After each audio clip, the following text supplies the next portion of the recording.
Ang liwanag ng umaga ay malumanay na bumubungad sa isang tahimik na nayo na gawa sa mga kubo na may bubong na kawayan at damo. Sa gitna ng bakanteng lote, nakatayo ang pinuno ng pangkat habang nakahawak sa kanyang baywang at nagbibigay ng utos. Ang iba ay nagsimulang ibaba ang mga kahon at lalagyan mula sa likod ng mga kabayo at karwahe, maingat na inilalagay ang mga kagamitan sa lilam ng tolda, lahat ay inatas ang manatiling handa at maghintay ng karagdagang tagubilin habang sila ay nananatili rito pansamantala. Lumapit ang isa sa mga tauhan, bitbit ang isang lalagyan na gawa sa tela, nagtanong siya sa kanyang kasamahan kung kailan inaasahang darating ang unang tagapayo, habang sumagot naman ang pinuno na malayo ang nilakbay nito kaya aabutin pa ng kalahating araw bago ito makabalik sa kanilang kinaroroonan. Nag-aalala ang tauhan, nagtataka kung ligtas ba ang ginawang paglalakbay ni Ilyong ng mag-isa at walang kasama, muling nagtanong ang pinuno kung alam ba ng kanyang kasamahan ang eksaktong direksyon at lugar na pinuntahan ng kanilang pinuno, habang tumitingin sa paligid na tila may hinala sa likod ng lahat ng ito. Sa pag-aakalang alam na niya ang dahilan, ibinahagi ng tauhan ang kanyang hinala na marahil ay muling lumisan ang unang tagapayo upang tumanggap ng mga suhol mula sa iba, idinagdag niya na delikado ang kanilang kinalalagyan dahil malapit lamang sila sa teritoryo ng kulto ng demonyo at mapanganib ang maglakbay ng walang kasama at proteksyon sa ganitong lugar.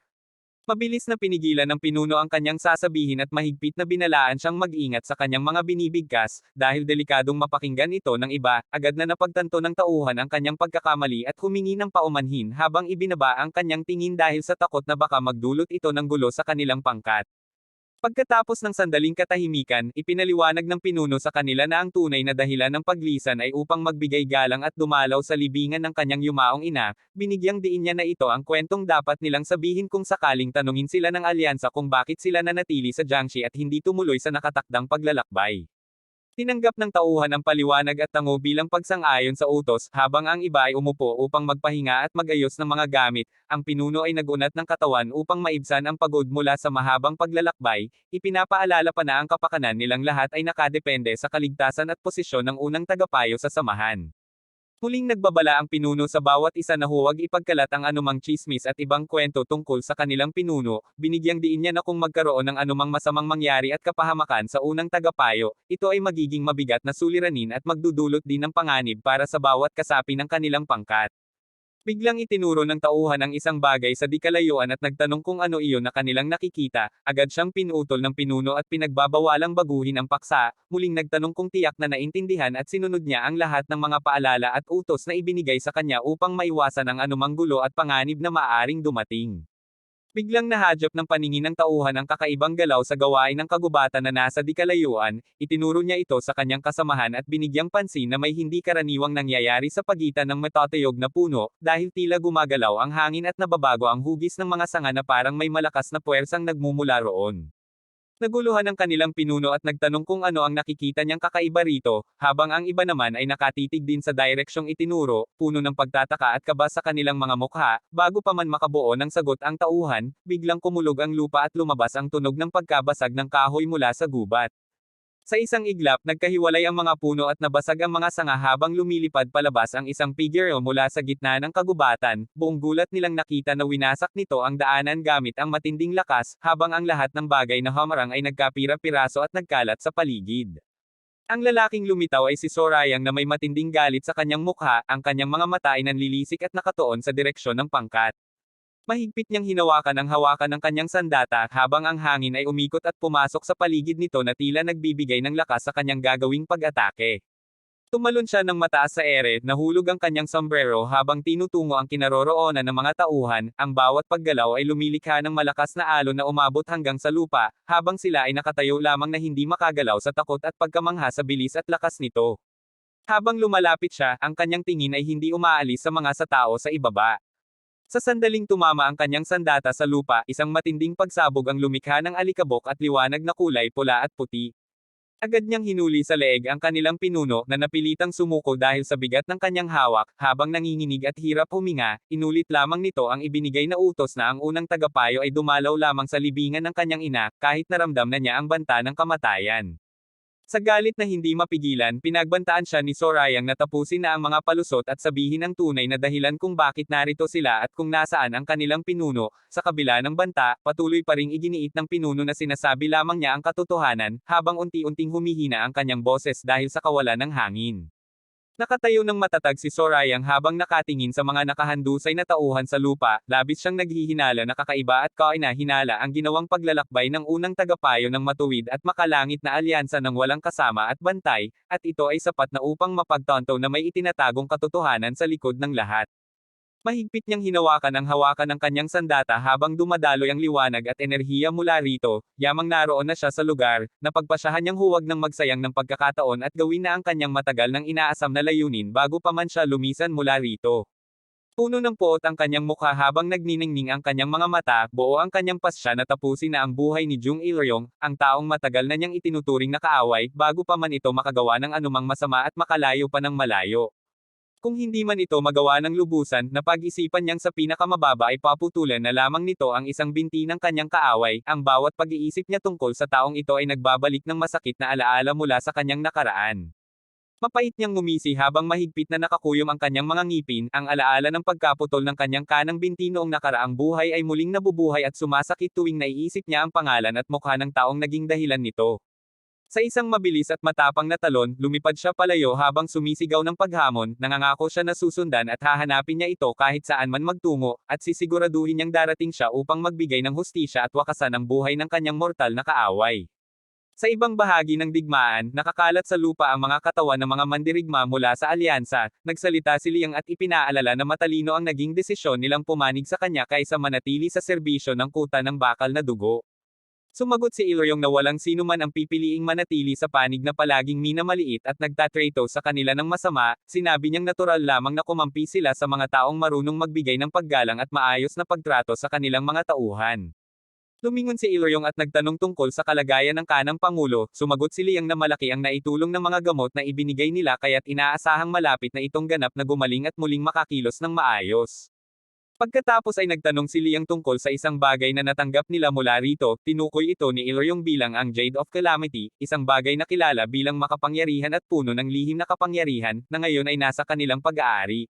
Sa halip na magbigay ng detalyadong paliwanag, tanging ipinaalam lamang ni Il-ryong na ang Jade of Calamity ay isang mahalagang kayamanan na magiging malaking tulong at kapaki-pakinabang sa mga gawain niya, nang hindi inilalantad ang buong lihim nito. Nagtaka at nagtanong si Liang kung balak ba itong gamitin laban sa pinuno ng matuwid at makalangit na alyansa. Mabilis na inilagay ni Il-ryong ang kanyang daliri sa kanyang mga labi bilang hudyat ng katahimikan, nagbabawal na magsalita ng malakas tungkol sa bagay na ito dahil sa bigat at panganib na kaakibat ng kanilang mga balak. Pinalingan ni Il-ryong ang patlang na puno ng digmaan kung saan nagkakalat ang mga katawan ng mga kalaban, humanga siya sa laki ng gana at lakas ng mga lobo na dala ni Liang, at kinilala ang kahangahangang kakayahan ng mga hayop na kayang makipantay at manalo laban sa mga bihasang mandirigma at eskrimador. Inamin ni Il-ryong na sa kanyang mahabang panahon ng pamumuhay, ngayon lamang siya nakasaksi ng ganitong uri ng kapangyarihan at pamamaraan, bagay na hindi kailanman nabanggit at naitala sa anumang kaalaman tungkol sa mahika at okultismo na kanyang nalalaman. Itinama ito ni Liang at ipinaliwanag na ang tinatawag na paraan ng dakilang hari ng mga hayop ay hindi isang uri ng mahika at cultismo, kundi isang natatanging sining ng pakikipag-ugnayan at paghubog ng lakas. Ang tunay na kakayahan nito ay turuan ang mga hayop na matutong ipunan at gamitin ang kanilang lakas sa loob ng kanilang katawan, katulad ng paraan kung paano ito ginagawa ng mga tao at mga bihasang mandirigma. Habang nagsasalita, gumawa siya ng tiyak na hudyat gamit ang kanyang mga daliri. Namangha si Il-ryong nang malaman na sa pamamagitan lamang ng galaw ng kamay, naiintindihan na ng mga nilalang ang utos, kinumpirma ito ni Liang na siya at ang pangkat ng mga lobo ng dugo ay may ugnayang espiritual at konektado sa pinagmumulan ng kanilang lakas, kaya't kahit ang pinakamasalimuot na utos ay agad nilang nauunawaan. Inamin ni Il-ryong na noong una ay nagduda siya kung posible ba ang ganitong bagay, ngunit ngayon ay lubos siyang humahanga sa nakita niyang kakayahan at ugnayan sa pagitan ng tao at ng mga hayop. Sa kanyang isipan, nabuo na ang kanyang plano, napagtanto niya na kung magagamit niya ng tama ang lakas ng mga nilalang na ito at ang kapangyarihan ng Jade of Calamity, walang makakahadlang sa kanya upang agawin at angkinan ang posisyon bilang bagong pinuno ng buong alyansa. Isang malakas at mahabang alulong ang umalangaw mula sa pinakamalaking lobo ng pangkat, ang tunog ay nagsilbing hudyat ng pagtuklas at paghahanda, na narinig hanggang sa malalayong bahagi ng kabundukan. Nagtaka si Il-ryong at nagtanong kung ano ang ibig sabihin ng hudyat na ito, ipinaliwanag ni Liang na nahanap at naamoy na ng pinuno ng pangkat ng mga lobo ng dugo ang presensya ng mga kasapi ng kulto ng demonyo na nagtatago sa paligid. Idinagdag niya na bagaman hindi tiyak ang eksaktong bilang, tinatayang nasa 100 ang dami ng kanilang natuklasang kalaban na naglalakbay sa kabundukan. Inusisa pa ni Iloryong kung dati na bang nalusahan at nakilala ng mga nilalang na ito ang amoy at dugo ng mga kaaway. Isiniwalat ni Liang na kanilang sinurpresa at anabangan ang pangkat ng mga kalaban sa hindi kaliwang bahagi ng bundok, bagaman nakatakas ang ilan, naging matagumpay ang labanan at nakakuha sila ng sapat na pagkain at lakas mula sa naging tagumpay, muling yumalulong ang mga lobo bilang pagpapatunay. Naintindihan na ni Iloryong ang sitwasyon, alam niyang dahil sa nalalapit na pagdiriwang ng Mara, sa pilitang kailangang lumabas at maglakbay ng mga kasapi ng kulto ng demonyo, kaya naman naging madali para sa kanila na matukoy at mahuli ang mga ito sa daanan. Nagtanong siya kung paano maihahambing ang lakas at bilang ng mga ito kumpara sa kakayahan at dami ng kanyang mga lobo ng dugo, isinagot naman nito na marami sila, at may ilan din sa kanila na nagtataglay ng pambihirang lakas at kasanayan sa pakikipaglaban. Hinamon ni Iloryong si Liang na ipakita ang tunay na galing at kakayahan ng kanyang mga alagang hayop, sinabi niyang hindi siya makikialam sa labanan at handang maghintay, kahit pa tumagal ito ng mahabang panahon. Ngumiti ng may kumpiyansa si Liang, tiniyak niya na hindi na kailangang maghintay ng matagal at matatapos na ang lahat bago pa man lumubog ang araw sa kanluran. Napuno ng enerhiya ang buong paligid habang tumayo siya ng tuwid at matatag, ang hangin ay umikot sa paligid niya at ng kanyang mga kasamang hayop na naghahanda na upang sumugod at wasakin ang anumang hamarang sa kanilang landas. Mula sa malayo ay lumipad ang isang figure na may matinding bilis. Sa pagdating nito, biglang namutla ang mukha ni Dongpil, labis siyang nagulat sa biglaang paglitaw ng puwersang hindi inaasahan, at agad niyang naramdaman ang bigat at panganib na hatid ng enerhiyang umiikot sa paligid. Agad siyang dumapo sa lupa at itinaas ang kanyang kamay bilang hudyat ng pagtigil, mahigpit niyang inutusan ang lahat ng kanyang mga kasamahan na itigil ang anumang galaw at huwag muna sumalakay, dahil naramdaman niyang may mas malaking banta na paparating. Ang lahat ng mandirigma ay huminto at naghanda sa pagdepensa, tinignan nila ang isa't isa habang tinatanong kung naramdaman din ba nila ang kakaibang enerhiya, kinumpirma nila na bagaman hindi ito tulad ng karaniwang itim na kapangyarihan ng demonyo, ito ay puno ng karahasan at matinding puot. Idinagdag pa ni Dongpil na ang lakas na iyon ay tila hindi galing sa tao, at kasabay nito ay ang matapang na amoy ng dugo na lumalanghap sa hangin, batid ni Juhua na tanda ito ng matinding labanan at marami ng buhay ang nawala bago pa man sila nakarating doon. Habang sila ay nag-uusap, muling umugong ang lupa, lumingon si Dongpil at nakita ang isang nakakatakot na tanawin na lumilitaw mula sa tuktok ng bundok, dahilan upang mapuno siya ng pag-aalinlangan at takot. Nakatayo sa pinakamataas na bahagi si Liang, na napapaligiran ng naglalagablab na liwanag, kasama ang kanyang hukbo ng mga lobo na may kumikinang na pulang mga mata. Nanginginig sa takot at pagtataka, nagtanong si Dongpil sa pangkat kung sino ang mga ito at kung sila ba ang may kagagawa ng pag-atake sa kanilang mga kasamahan na nagdadala ng supply noong mga nakaraang araw. Walang binigay na paliwanag si Liang, sa halip, tinitigan lamang niya sila ng diretso at binigkas ang utos na wawasakin at pagpira-pirsuhin sila ng kanyang mga alagang hayop. Agad na sumugod ang buong pangkat ng mga lobo ng dugo, ang kanilang mga alulong ay umalangaw-ngaw sa kabundukan habang bumulusok sila pababa, handang lumunin at wasakin ang sinumang hamarang sa kanilang daan. Sa gitna ng nagbabadyang panganib, malakas na sumigaw si Dongpil sa pangkat upang magkalat at bumuo ng porma sayon ang bawat isa, habang hinahanda ang kanyang espada at enerhiya upang salubungin ang paparating na hukbo. Sa kabilang dako, naghanda rin si Juhua ng kanyang mahika, na lumilikha ng nagniningning na asol na liwanag sa kanyang mga palad, muling nagbabala siya sa lahat na maging alerto, dahil naramdaman niyang hindi pangkaraniwan ang lakas at bilis ng mga kalabang kanilang kaharap. Pumulusok mula sa itaas ang pinakamalaking lobo, na ang kanyang mga mata ay nagniningning na pula at ang mga ngipin ay nakabuka na handang lumapa. Nagsimula ang magulong labanan, ang mga mandirigma ay umatake gamit ang mga espada at sibat, ngunit tila walang epekto ang mga ito sa matitibay na balat ng mga lobo, umalangaw-ngaw ang mga sigawan ng sakit at takot habang unti-unting nauubos ang kanilang hanay sa harap ng walang awang paglusob ng mga hayop. Sa gitna ng kaguluhan, napamura si Dongpil habang nakikita ang nangyayari sa kanyang mga tauhan. Labis siyang nagalit at nagtaka kung paano sila magtatagumpay laban sa mga nilalang na mas malaki pa sa mga baka at tila mga halimaw na galing sa ibang mundo. Buong lakas niyang inihataw ang kanyang espada na puno ng panloob na enerhiya, sapat upang hatiin ang malaking bato, ngunit sa pagtama nito sa balat ng lobo, isang gasgas lamang ang nabuo at hindi ito nasugatan ng malalim, dahilan upang lalo siyang mabigla. Napasinghap siya sa gulat at galit nang mapagtanto na ang balat ng mga nilalang ay kasing tibay ng bakal, kahit gaano pa kalakas ang kanyang hampas, tila hindi ito tumatagos at nagiging walang silbi sa harap ng ganitong uri ng kalaban. Isip-isip niya, kaya niyang wasakin ang mga bato gamit lamang ang kanyang enerhiya, ngunit sa mga nilalang na ito ay gasgas lamang ang nagagawa, dagdag pa rito, napakabilis ng kanilang kilos kaya hindi niya nagagawang lagyan ng higit pang lakas ang kanyang sandata. Napilitan siyang yumuko at umiwas, napagtanto niyang ang simpleng pag-atake ay hindi sapat, at kailangan nilang gumamit ng ibang estratehiya kung nais nilang makaligtas sa labanang ito. Bago pa man siya makabuo ng bagong plano, muling humarap ang lobo at nagpakita ng matinding puot. Malakas na utos ni Juhwa na umatras ang ikatlong pinuno upang hindi siya mahabilang sa atake na kanyang ilalabas. Itinaas niya ang kanyang mga kamay at bigkasan ang pangalan ng teknik, sining ng demonyo sa liwanag ng buwan, isang malaki at nagniningning na alon ng asul na liwanag ang bumulusok mula sa kanyang palad, na lumikha ng malakas na hangin at lamig na tumama direkta sa hukbo ng mga lobo. Ang malaking lobo ay tinamaan ng mahika at napilitang umatras habang tumatagos ang yelo at liwanag sa kanyang matigas na balat, umalangaw-ngaw ang kanyang malakas na alulong sa buong kabundukan bilang tanda ng sakit at gulat sa hindi inaasahang lakas ng atake. Agad na dumendag si Juhwa palapit kay Dongpil at tinawag siya bilang tagapangasiwa, inutusan niya ang pangkat ng mga taga-suplay na manatili sa gitna at huwag lumabas, upang sila ay maprotektahan ng mga miyembro ng hukbong tagapagbantay habang nagpapatuloy ang labanan. Inamin ni Juhwa na hindi patas ang labanan dahil sa tindi at dami ng kalaban, at iminungkahi na mas mainam kung sila ay umurong muna, sumang-ayon si Dongpil at kinilala na hindi karaniwang mga lobo ang kanilang kaharap, kung magpapatuloy sila, tiyak na malilipol silang lahat.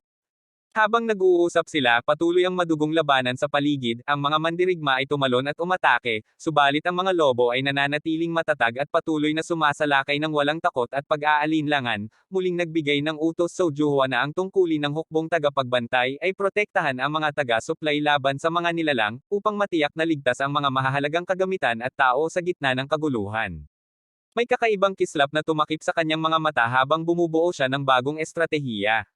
Sumigaw si Dongpil at nag-utos sa ikatlong pangkat na bumuo ng Forma Sion Paikot, ang utos ay mabilis na kumalat sa lahat, na naghahanda sa isang sabay-sabay at tuloy-tuloy na pagkilos. Ang mga mandirigma ay sabay-sabay na tumalon at nagsimulang umikot ng mabilis na parang bagyo. Sabay-sabay na umikot ang mga mandirigma ng walang tigil at sa napakabilis na paraan, ang kanilang layunin ay lituhin at hiloin ang mga lobo, upang mawalan ito ng tamang direksyon at hindi makalapit sa gitnang bahagi kung saan naroon ang mga suplay at kawani. Sa gitna ng umiikot na Forma Sion, nanatiling matatag si Dongpil habang nagmamasid sa paligid. Ang bilis ng kanilang paggalaw ay lumikha ng pader ng hangin at talam na nagsisilbing harang laban sa bawat pagtatangkang sumugod ng mga halimaw. Mula sa tuktok ng bundok pinanood nila ang nangyayari, kumanga ngunit nanatiling mapang-uyam si Ilryong, at sinabing kahit paano ay kulang sa karanasan ang kalaban upang maging banta sa kanila. Napansin niyang matalino ang ginawang estratehiya ng pinuno, ginamit niya ang Forma Sion bilang depensa habang naghahanap ng pagkakataong umatake, sa bawat pag-ikot ay may lumalabas na sandata na tumitama sa katawan ng mga lobo, bagaman hindi ito sapat upang tuluyang mapigilan ang mga ito. Nag-alala si Ilryong kung kakayanin ba ng pangkat ng mga lobo ng dugo na suungin ang ganitong depensa, batid niyang pansamantalang lamang itong hadlang at sa kalaunan ay makatagos din ang mga nilalang, ngunit nagtaka siya kung gaano katagal ito mapapanatili ng mga kalaban. Tumugon si Liang ng may buong kumpiyansa para sa kanya, ang ganitong uri ng Forma Sion ay itinuturing lamang na pangbaguhan, at walang kahirap-hirap itong masisira ng kanyang mga alagang hayop. Ang mga lobo ay muling yumalulong ng mas malakas, habang ang kanilang mga mata ay lalong nagniningning ng pula, hindi nila inalintana ang umiikot na pader ng mga espada, dahil alam nilang ang tunay na lakas nila ay hindi lamang nasa bilis kundi pati na rin sa kanilang likas na tapang at kapangyarihan. Muling nagtanong si Ilryong habang nakatingin sa malayo kung gaano katagal kaya makakapagtiis ang pangkat ng mga tagapagtanggol laban sa walang humpay na puwersa ng mga nilalang, ang usok at alikabok ay bumabalot na sa buong lugar ng labanan. Sa gitna ng tahimik na kagubatan, isang maliit na ardilya ay abala sa pagngat-ngat ng isang piraso ng pagkain, walang kamalay-malay sa digmaang nagaganap sa hindi kalayuan, ang payapa nitong sandali ay biglang naputol ng maramdaman ang matinding pagyanig ng lupa at hangin.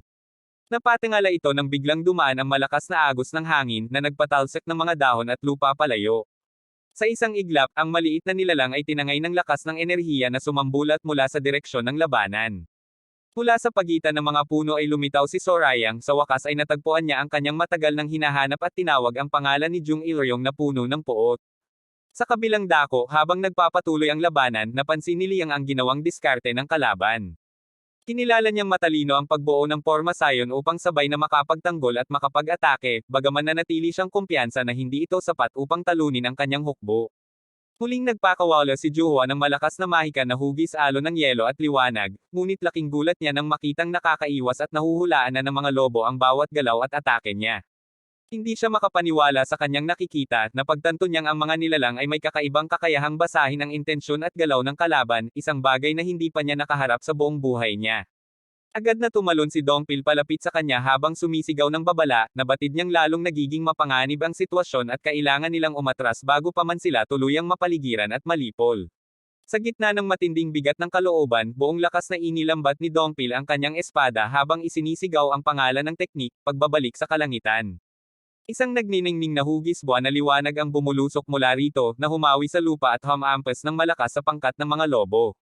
Agad na tinawag siya ni Juhwa at iminungkahi na lalo nilang higpitan ang kanilang pormasayon upang hindi sila mapasok ng mga kalaban. Bagaman naging matagumpay ang atake, batid niyang panandalian lamang ito at kailangan nilang maging mas maingat.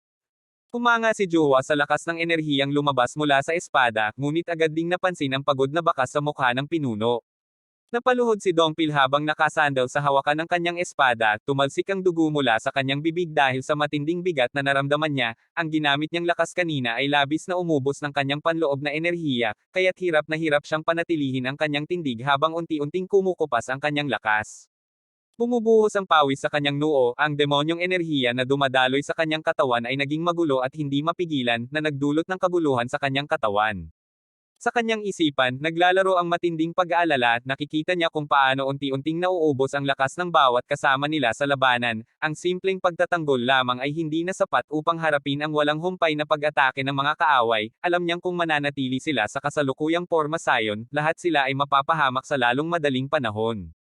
Sa gitna ng kaguluhan, napagtanto niya na kailangan nilang baguhin ang estratehiya, ang tanging paraan upang mabuhay ay ang lumusot at umalis sa lugar na iyon, buong lakas siyang sumigaw upang magbigay ng utos, nag-uutos siyang nabuwagin na ang kanilang pormasayon at sabay-sabay na sumugod upang lumusot sa harap ng kalaban. Agad na sumunod ang lahat sa kanyang utos, nagkalat sila sa iba't ibang direksyon habang tumatakbo ng kasing bilis ng kanilang makakaya patungo sa direksyon ng kanilang sangay at ligtas na lugar.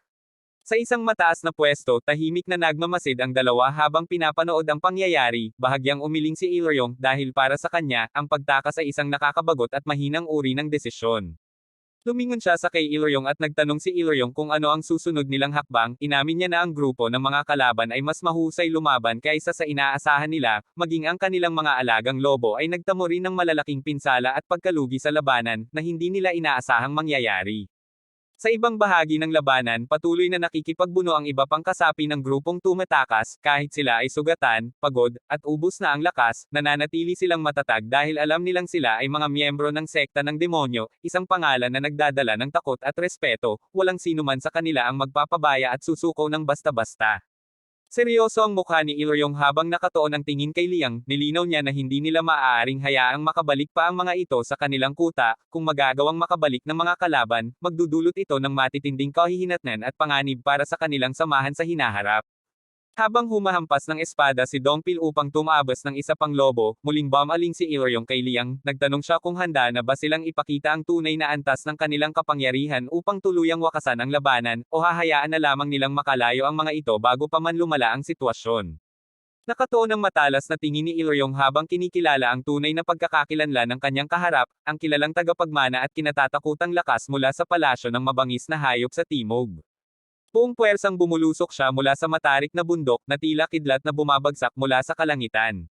Sa pagkakita ng paparating na puwersa, namutla ang mukha ni Dongpil, agad niyang napagtanto na ang sumasalakay sa kanila ay hindi simpleng nilalang at karaniwang halimaw. Walang pag-aalinlangang damapo ang mabigat na kamao ni Liang sa katawan ni Dongpil, tumalsik ito palayo kasabay ng matinding sigaw ni Dongpil sa sakit. Sa malayo, gulat na gulat ang dalawang kasamahan na nakasaksi sa pangyayari, sabay nilang nasambit ang titulo ng kanilang pinuno habang nakikita ang pagbagsak nito, hindi makapaniwala na ang pangatlong pinuno ng kanilang samahan ay napabagsak sa isang iglap lamang. Mabilis siyang nanghanda ng pag-atake, alam niyang kahit gaano pa kalakas ang kanilang pangatlong pinuno, wala itong nagawa sa harap ng ganitong uri ng dalubhasa sa sining ng pakikipaglaban, buong panata niyang pinaghandaan ang sarili kahit ano pa ang mangyari, kailangan niyang mapigilan ang taong ito. Sa pagtatangka niyang hamarang, nagpakawala siya ng makinang na atake na gawa sa nagyayelong enerhiya, ang yelo ay kumalat at nabuo sa paligid ng braso ng kalaban, umaasang mapipigilan nito ang kanyang paggalaw at mapahina ang lakas ng kanyang sumunod na pag-atake. Ngunit sa halip na mapigil, lumitaw ang mapanghamong ngiti sa labi ni Liang. Sa isang mabilis na igalaw ng kanyang braso, dinurog at pinagkapiraso ang nagyayelong harang na parang ito ay simpleng salamin lamang. Sa kanyang paningin, ang sining ng pakikipaglaban na ipinamalas ay walang kaiba sa larong pambata, at madali lamang para sa kanya na itaboy ito palayo.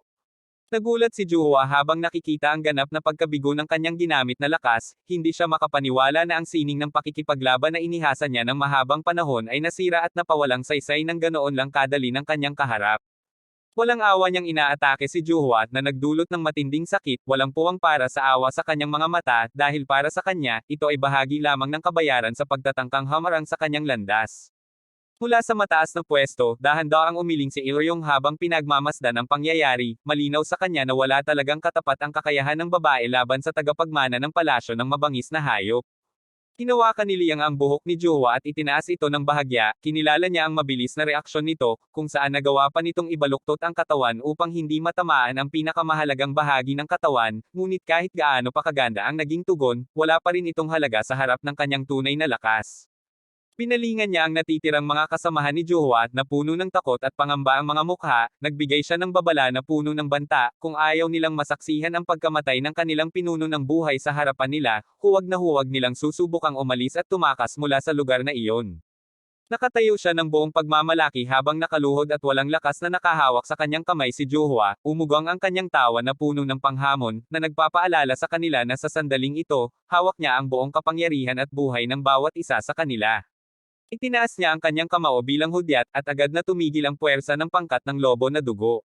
Ang mga mababangas na lubo ay huminto sa kanilang pag-atake, naghihintay lamang ng susunod na utos mula sa kanilang amo, habang ang kanilang mga mata na kulay pula ay nanatiling nakatuon sa mga kalaban, tinitigan niya ang kanyang mga alagang hayop na may pagkadismaya sa kanyang mukha, labis siyang nagulat at galit na mahigit 10 sa kanila ang napatay ng mga tinawag niyang mga insekto lamang, na akala niya ay madaling makakalamang at mapapanag. Pinalik niya ang tingin sa mga kalaban, at kahit may halong pagkainis, kinilala rin niya ang kanilang galing, inamin niyang nagawa nilang magdulot ng malaking pinsala sa kanyang hukbo, isang bagay na hindi inaasahan na mangyayari mula sa grupo ng sekta ng demonyo. Higit pang hinigpitan niya ang hawak sa buhok ni Juhwa habang nagsasalita ng may matinding diin, bagamat kaya niyang palitan at magpalaki muli ng mga bagong lobo, hindi niya matatanggap ang pagkawala ng mga ito matapos ang mahabang panahon at pagsisikap na inilaan niya sa pagpapalaki sa bawat isa, na puno ng sakit at galit ang mukha ni Juhwa sa bawat salitang kanyang binibitawan. Sa gitna ng paghihirap ng kanilang pinuno, isa sa mga kasamahan niya ang hindi na nakapagpigil, hinugot si Yonyi sa kanyang espada at sumisigaw ng galit, nagbabanta at inuutusan ang kalaban na palayain agad si Juhwa. Bahagyang itinaas ni Liang ang kanyang daliri habang nakatungo sa sumalakay na kasapi ng sekta ng demonyo, para sa kanya, ang sigaw at paghamon nito ay walang kaibahan sa tahol lamang ng aso na walang kakayahang makasakit. Biglang naglaho ang ngiti sa kanyang mga labi at napalitan ng matalim at mapanganib na tingin, sa isang salita lamang, nagbigay siya ng utos na naghudyat ng kamatayan. Mabilis na nagutos si Dongpil na umilag si Yonyi sa atake. Walang pag-aalinlangang tumalon ang dambuhalang lobo na may nagliliyab na pulang mga mata, diretsyong tumungo kay Yonyi, habang ang mga kasamahan sa likuran ay nanunood lamang na puno ng takot at kawalan ng magawa. Sa gitna ng kaguluhan, narinig lamang ang tawa ng tagapagmana ng palasyo ng mabangis na hayop, ang tunog ng pagbabanggaan at sigawan ay tila magandang musika sa kanyang pandinig. Higit pa niyang hinigpitan ang hawak sa buhok ni Juhwa habang itinuturo ito sa kanyang mga kasamahan, matinding banta ang kanyang binibitawan, ang kanilang nasaksihan kung paano siya dahan-daang kakainin ng buhay ng kanyang mga alaga, bilang ganti sa paglaban ng kanilang pangkat. Biglang lumiwanag ang paligid kasabay ng pagputok ng makinang na berdeng enerhiya na humawi sa hangin, isang mabilis at matalim na hiwa ang damapo sa pagitan ng labanan. Sa iglap, biglang lumitaw si Dongpil at dumiresto ang kanyang espada patungo kay Liang, ngunit naiwasan lang niya ang atake. Sa kabila nito, hindi inaasahan ni Liang na may natitira pang lakas ang kalaban upang makapaglabas ng ganitong antas ng sining ng pakikipaglaban. Hingal na hingal si Dongpil at halos wala ng lakas, inaamin sa kanyang sarili na iyon na ang huling atake na kanyang nagawa matapos maubos ang halos lahat ng kanyang natitirang lakas at enerhiya. Bahagyang ngumisi si Liang habang ibinabagsak si Dongpil ng buong lakas sa lupa, na nagdulot ng malalim na bitak sa paligid, inamin niya sa sarili na kahit paano ay kahanga-hanga ang katatagan at determinasyon ng kalaban na kahit ubos na ang lakas ay lumalaban pa rin. Habang nakahiga at hirap na huminga si Dongpil, napagtanto niya ang tunay na bigat ng lakas ng kanyang kaharap, kahit simpleng galaw lamang nito ay sapat na upang daijin ang mga pinakamahuhusay na sining ng pakikipaglaban, alam niyang kung hindi sila makakatakas agad, doon na magtatapos ang buhay nilang lahat. Muli siyang pinalipad ng malakas na puwersa, tumama sa matarik na bato hanggang sa mabiyak ito mula sa pagkakabagsak, ang alikabok at mga piraso ng bato ay nagkalat sa hangin kasabay ng nakabibinging tunog ng pagbangga. Isang matinding pagsabog ng enerhiya ang yumayanag sa buong paligid, tila yuminig pati ang mismong lupa na kanilang tinatayuan, walang natira kundi alikabok at usok mula sa tindi ng banggaan. Nanlaki ang mga mata ni Juhwa at ng kanyang mga kasamahan habang nakikita ang nangyari, halos hindi sila makapaniwala sa kanilang nakikita, habang tinawag nila ang pangalan ng kanilang pangatlong pinuno kasabay ng kanilang panginginig sa takot at pangamba. Nakahiga sa gitna ng mga basag na bato, dahan-daang iminulat ni Dongpil ang kanyang mga mata, sa kabila ng matinding sakit, nanatili siyang kalmado at tila naghihintay lamang sa tamang oras, na parang sinasabing matagal na niyang inaasahan ang sandaling ito. Tumayo ng tuwid at buong pagmamalaki si Liang habang itinatapak ng mabigat ang kanyang paa sa ulo ni Dongpil, ipinahayag niya ang simula ng pagtatapos, oras na upang magkaroon ng kanilang hapunan. Agad na nag-utos si Juhwa sa lahat na tumakas na habang may pagkakataon pa, bilang huling utos, inutusan niyang ipagbigay alam sa kanilang samahan ang nangyari upang magkaroon sila ng paghahanda. Itinaas ni Liang ang kanyang kamay at naglabas ng mapanghamong utos sa kanyang mga alaga, sinabi niyang punuin ang paligid ng kanilang pagkain at kumain hanggang sa mabusog, dahil sa paligid ay puno ng mga biktimang handang mahuli.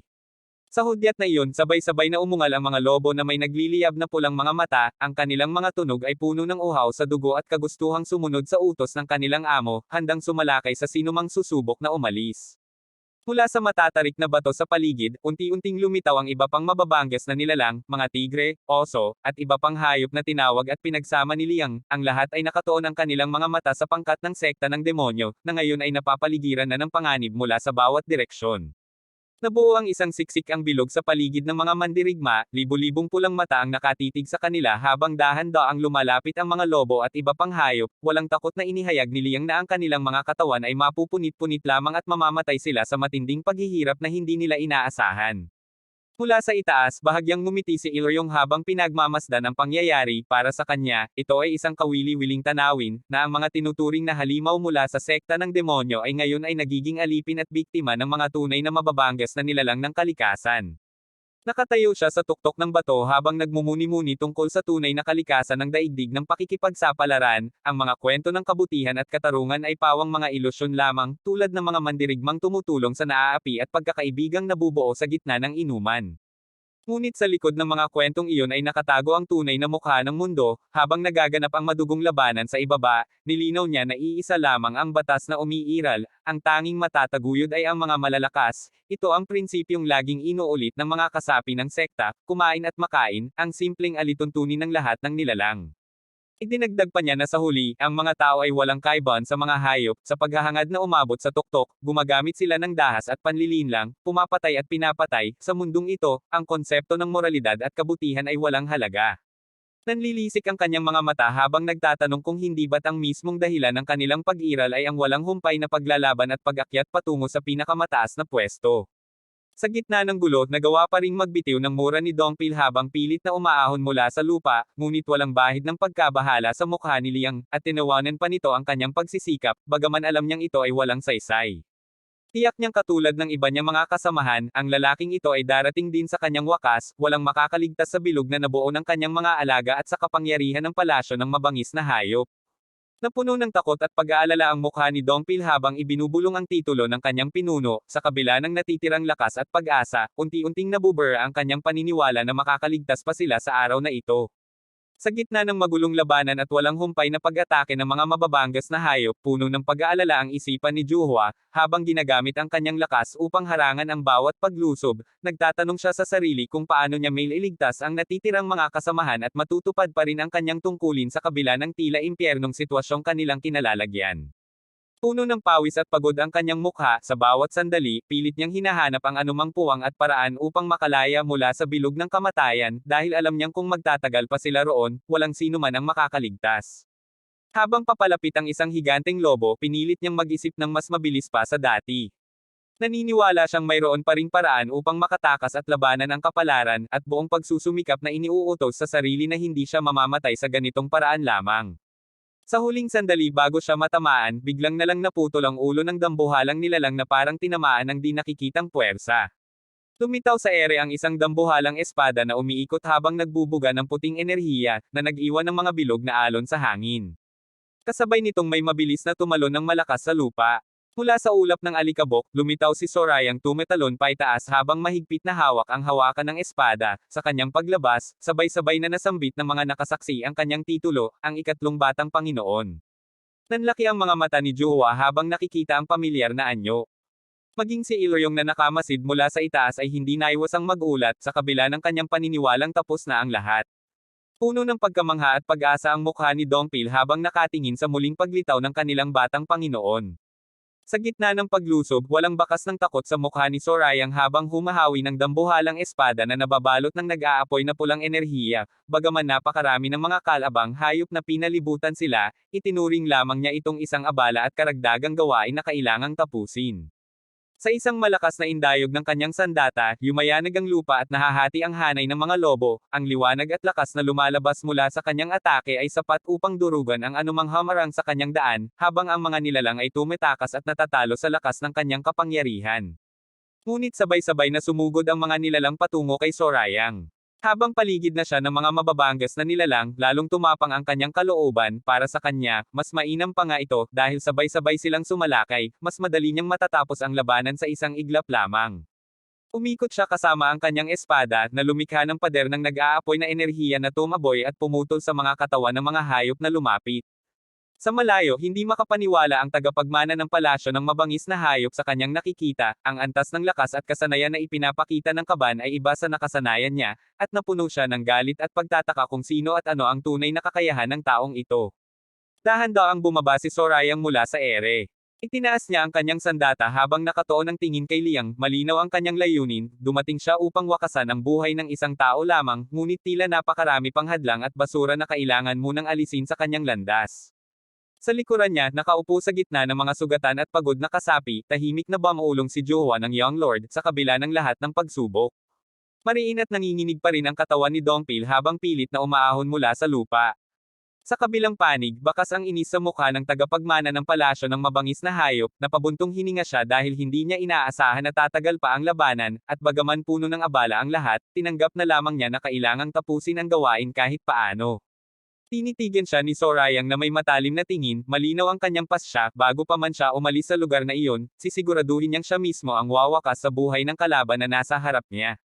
Dahan-dahan siyang lumingon sa kanyang likuran. Sa gitna ng mga bangkay ng lobo at alikabok, nakatayo lamang siya ng tahimik bitbit ang dambuhalang espada, sa likuran ay nakamasid lang si Iloyong na tahimik na nagmamasid sa pagtatagpo ng dalawang makapangyarihang nilalang. Humarap ng diretso si Iloyong habang kumikilala sa bigat ng kalooban ng binata, sa kanyang pananaw, alam niyang nagbago na ang takbo ng labanan at wala na ito sa kontrol ng sinuman. Biglang umilo sa mapulang kulay ang mga mata ng binata kasabay ng pagbuga ng enerhiya na yumayanag sa paligid, buong lakas na isinigaw niya ang kanyang tunay na pangalan, Jung Iloyong, na umugang sa buong lambak. Napuno ng puot at determinasyon ang kanyang mukha habang nangangako, ipinahayag niyang sa lalong madaling panahon, puputulan niya bawat piraso ng laman at buto ni Iloyong bilang ganap na ganti sa lahat ng kasalanan nito.